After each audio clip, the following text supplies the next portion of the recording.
भारत माता की। सबसे पहले तो मैं आप सभी का धन्यवाद करना चाहता हूं। आप सभी ने इतनी बढ़िया एकता से आज का ये प्रोग्राम जमाया है, क्योंकि मैं भारतीय संस्कृति बचाने के लिए, समझने के लिए पूरे भारत में पैदल यात्रा कर रहा हूं। मैं देखना चाहता हूं कि हमारे सनातनियों में, हमारे हिंदुओं में कितनी एकता है। वो आज भी अतिथि संस्कार करते हैं या नहीं करते हैं। पंचमुखी हनुमान जी के मंदिर में दर्शन करके आज मैं अपने 598 दिन की यात्रा को उनके चरणों में रखता हूं। आज हम सब लोग पैसा कमाने के पीछे भाग रहे हैं, लेकिन हम सब ने एक बहुत बड़े धन को छोड़ दिया, जिसको कामधेनु बोलते हैं। कामधेनु मतलब गाय माता। आज आप देखेंगे कि घर के हर मेंबर पैसा कमाने के लिए बाहर जाते हैं।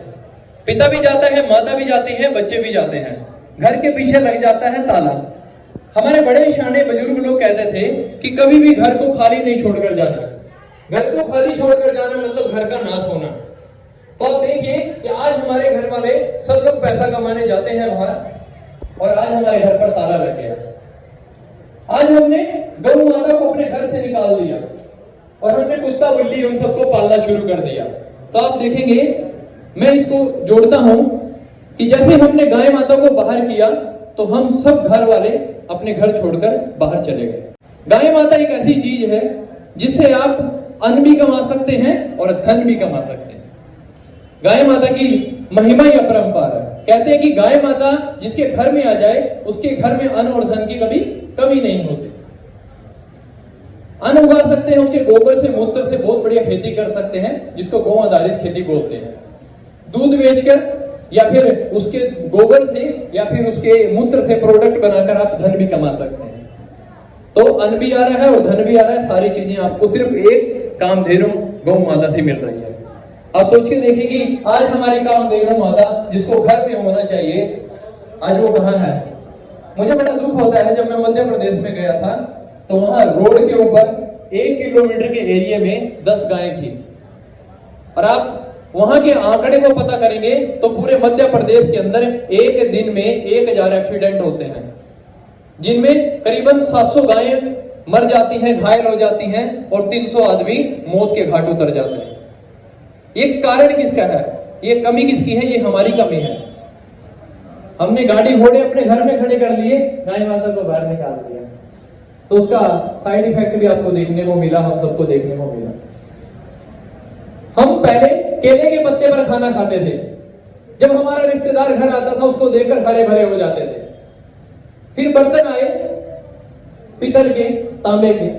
हमने बर्तनों की तरह अपनी रिश्तेदारी को भी 1 महीना 15 दिन में इस्तेमाल करना शुरू किया। फिर बर्तन आए कांच के, कांच में खाना शुरू किया। तो रिश्ते कैसे हो गए? कांच जैसे। थोड़ी सी बात बोली नहीं और रिश्ता कांच की तरह टूट गया। हमने फिर बर्तन यूज करने शुरू किए जिनके अंदर आपने आज भोजन किया था, प्लास्टिक के, डिस्पोजल के, यूज एंड थ्रो। आज रिश्ते कैसे हो गए? Use and throw. तो खाने से आपके रिश्तों पर फर्क पड़ता है। जैसा खाए अन्न वैसा हो मन। हम अपने बच्चे को स्कूल में, बड़े बड़े स्कूलों में पढ़ाना चाहते हैं कि ये स्कूल सबसे अच्छा है, इसमें सबसे अच्छी पढ़ाई है। मैं माँ बाप को अक्सर एक प्रश्न पूछता हूँ कि अच्छा क्या? आप अपने बच्चे को डॉक्टर बनाना चाहते हैं, इंजीनियर बनाना चाहते हैं, लेकिन मैं बहुत सारे माँ बाप को पूछता हूँ कि आप अपने बच्चे को इंसान बनाना चाहते हैं? वो बोलते हैं कि इंसान तो बन ही जाता है, पहले इसके जो टारगेट है उसका सेट करवा दिया जाए। फिर उनको मैं पूछता हूँ उनके बच्चों को, क्या तुम्हारा टारगेट सेट हो गया? 10वीं 12वीं ग्रेजुएशन के बाद भी उनका टारगेट सेट नहीं होता। मैं आपके सामने खुद एक उदाहरण हूँ। मैं ग्रेजुएशन करके, मेरे पास कोई टारगेट नहीं है उस पढ़ाई से रिलेटेड। मेरे जैसे 99% लोग हैं भारत में और पूरी दुनिया में। आपने देखा होगा कि हमारे देश में 4 मठों की स्थापना करी थी श्रीमद शंकराचार्य महाराज ने। 4 मठों की स्थापना धर्म को बचाने के लिए करी थी। उस समय बौद्ध धर्म का काफी ज्यादा बढ़ावा हो गया था।